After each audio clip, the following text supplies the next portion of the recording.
Hello and good morning. Good morning. How are you? Absolutely fantastic. How are you? I'm doing great, thanks. So is this the doctor? This is, yes. Wow, they didn't even have to call me into the office, man. We're just going to hang and talk about sugar, aren't we? We sure are, yeah. Now, are we talking about are hidden sugars? Are we talking about that's in fruit? What kind of sugars are we talking about in Sugarless? So in my new book, Sugarless, we are not talking about the sugar in fruit. If anything, the sugar in the fruit is good for you, but what we're talking about is the added sugar. Yeah. This is the sugar that's in all those processed foods, all of those coffee beverages, all of those things that, we love and they taste delicious, but they're very bad for our health. And we're learning more and more that, they're causing lots of health-related complications and even mental health complications from consuming them in way too much. I've always been, in this mindset of why don't they just make this stuff illegal? Because we can't get it under control.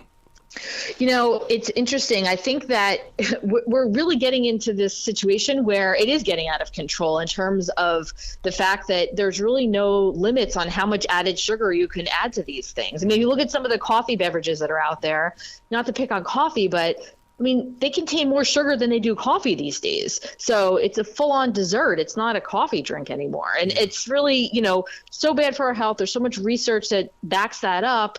I think we're going to have to see some changes in terms of policy and regulation because it's not going to get any better. Now, being down here in the South, you know how we are about sweet tea. And I've been behind the scenes of some of these fast food restaurants. I know how much sugar they're pouring in there. Doesn't it have to start there? Because if they can kick off a sugar rush, we're going to be addicted to it. Even we want more. We want more. Oh, absolutely. And I think that's where this whole idea of hidden sugars comes into play, because a lot of times people might be doing everything that they can to reduce their sugar intake, and they might be just having it, in small amounts where they can.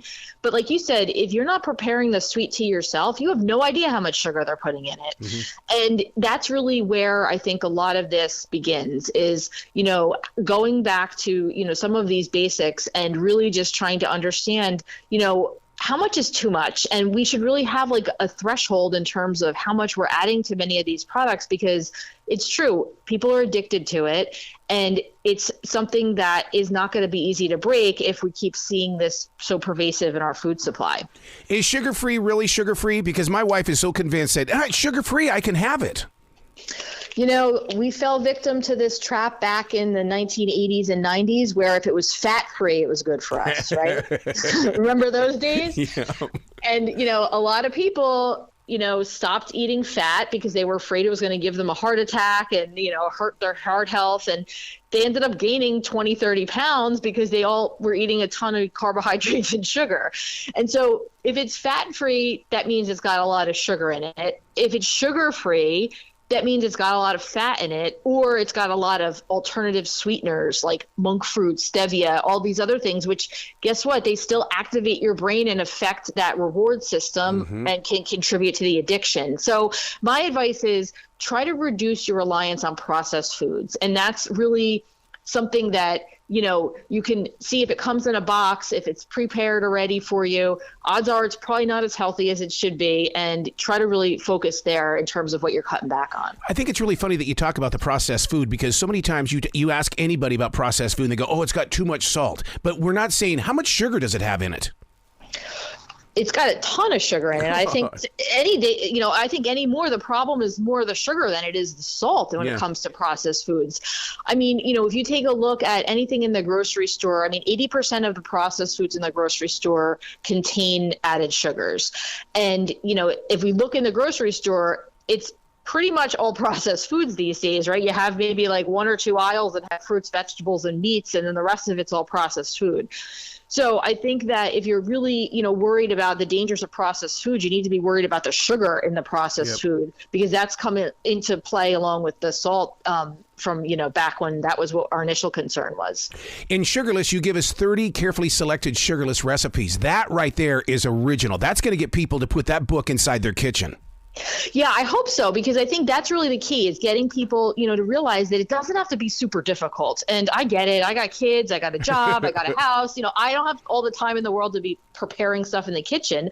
And so that's why I designed the recipes to be simple, easy, and things that, you can make and then have them for a couple of days, and, have it so that you have something to turn to and you can eat something that you enjoy and have dessert options and things like that, where they're just not going to have all that added sugar.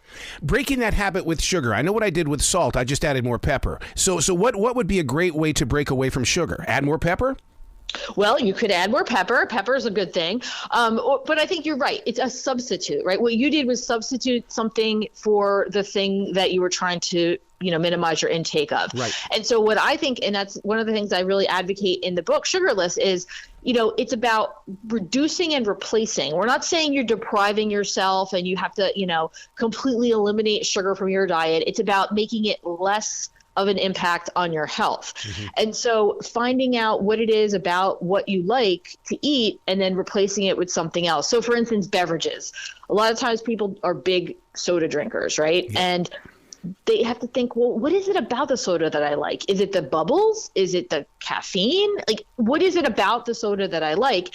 And then try to replace it with something else. So if you, like the bubbles, then maybe try one of the flavored seltzers. If you like the caffeine, maybe try drinking just black coffee. Mm-hmm. So really just think about what it is that you like about the thing that you're consuming and figure out how you can tweak it so that you can still enjoy it, but not have all that added sugar. A little bit of realism here. The reports last week were that beer sales in this country are dramatically down. So that doesn't mean that people have stopped drinking. That means they've increased their drinking in other alcohols, such as the liquors and vodka and whiskey and stuff. That is a place of sugar. Oh, absolutely. And there's this, again, I'd like to see those data for beer sales compared to beverage sales in general, right? Like you said, it's not, if anything, our beverage intake is going up. People are still drinking stuff. It's just they're drinking something else. Yeah. And the big thing about, and I talk about this in the book, the mixed drinks can be a huge source of added sugar because guess what? Those mixers are all going to contain added sugar because that's what's going to make the drink taste delicious. So you're going to want to order another one and another one. So you really need to be mindful about that when it comes to alcoholic beverages too. Just, dropping the beer and the wine. Yeah, that's a good first move. But if you're moving on to mixed drinks thinking that they're healthier, it's not always the case. I talked about on my radio show yesterday about how we like to make our changes in January, and about 7 weeks later, we go back to being ourselves again. How can we get past that 7th week in the way of saying, I don't want to go back to the old self. I want to stay away from sugar? Yeah, it's funny that you say that. It's like the first 7 weeks of the year, these like fake people all like rolling around, right? That are just like pretending to be the person they want to be, but they can't stick to it. I really think that you can stick to it, honestly. And in the book Sugarless, I talk about how, part of the problem is that people try to do too much at one time. They try to do this like all or nothing, like, oh my gosh, it's January 1st. I got to change everything about my life and be perfect. That's not going to work. And you really just need to focus on making small changes that you build over time. And that's what's going to be sustainable. That's what psychology research tells us. That's what's going to work and change our behavior. So don't say, oh, I'm going to quit sugar and never have it ever again. Say, okay, I'm going to make sure that all the beverages I drink are sugar-free. And I'm going to do that until I got that down pat. And then the next thing I'm going to move on to is breakfast. And I walk people through this in the book, the steps that you can take to eliminate sugar, lessen it in your diet, and eventually get off of it. Yeah, because everybody goes, oh, I'm going to have a headache if I get off my sugar. Yeah, but get over it. Well, the headache is withdrawal. I mean, if you're having a headache because you haven't had sugar, that should be a telltale sign that you're an addict. Yeah. And you need to really consider reducing your dependence on it because that's one of the signs of withdrawal is having a headache. I've had so many people over the years tell me, oh, I stopped eating sugar for a few days and I was so tired and irritable and cranky and I was fighting with people. And I said, well, that's because you were in withdrawal. That's what happens when people are in withdrawal from things. You get in a bad mood. And that's what happens with sugar, too. Yeah, see, where I'm breaking my habit with sugar is that I'm not getting the candy bars when I get off from work. What I do now, I go get a Granny Smith apple. To me, it's a Sour Pouch Kid that came from a tree. Absolutely. And that's it. And that's exactly the example that I try to put forward in the book is, just think about your day-to-day behavior, what you usually do, the typical you, and what's one thing you can tweak about that. And so, instead of getting the candy bar, go get the apple. And I'm sure it hasn't killed you, right? You seem like you're doing all right, right? And you probably feel better about it. I do, because to me, the Snickers bar will give me a rush, but it lasts about 15 minutes, and it's like, ugh, down I go. Right. Exactly. And that's the thing. And it's this vortex that you get in, because then you feel bad, right? And you're like, oh, I got to do something to pick up my energy again. And so then you go for something else that's got sugar in it. And it just is this like on and on cycle that really seemingly never ends. What's your gut on these teas that are coming out now that are plant-based? Well, I think the plant-based movement has a place. I think we do need to be mindful, because we're talking about processed food, right? Yeah. Many of these plant-based options that are out there are highly processed food products. I mean, if you look at the ingredients on these things, I don't even know what half of the stuff is. So you do need to be mindful. Again, I think plant-based, sure. Yeah. If you're going to eat more vegetables, that's wonderful. But a lot of these foods that we're finding in the grocery store that are marketed heavily as being plant-based, you do need to be careful about, because they all often are containing, different types of ingredients that are highly processed. This is the time of year where people start making their move toward kombucha. And my God, I've made that, and I know how much sugar I put into that. And it's like, how can we have something so good with less sugar? I know. I'm a big kombucha drinker. I like it, but I have, there's a brand that I've been using that has very little added sugar in it. You need the sugar to make it. That's the right. problem, That's right? It. Yep.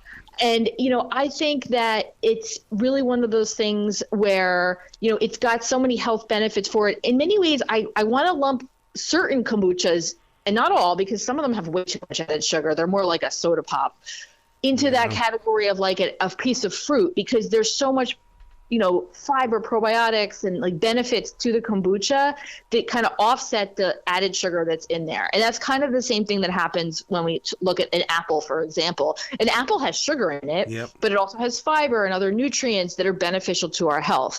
The problem is things like, the granola bars, the, protein bars are a good example. They don't really have much in them aside from calories and sugar. And, if you're attracted to the 15 grams of protein that you're going to get, well, you could get that from eating a can of beans. So there's other things that you can do to get your protein. Oh, my God. Everybody thinks, oh, I'm looking at the protein. I can get 24 grams and all that. And see, and my big thing is I thought I was doing well when I told the doctor. I said, man, my probiotics are perfect. I eat a lot of sauerkraut. He goes, there's sugar in sauerkraut. Dude, stop. Yeah, that's the thing. You have to watch anything that's fermented, which, again, that's a key. It sounds healthy, right? It's fermented. To me, that's like a code word that's like, oh, it must be healthy, right? But you do need to be careful and think about, well, what does that actually mean? And it often means that, there had to be sugar put in there to get to that point. Wow. So where can people go to find out more about you and your book, and so they can give you lots of love? Oh, so if you're interested in the book, it's available anywhere books are sold. Sugarless, a 7-step plan to uncover hidden sugars, curb your cravings, and conquer your addiction.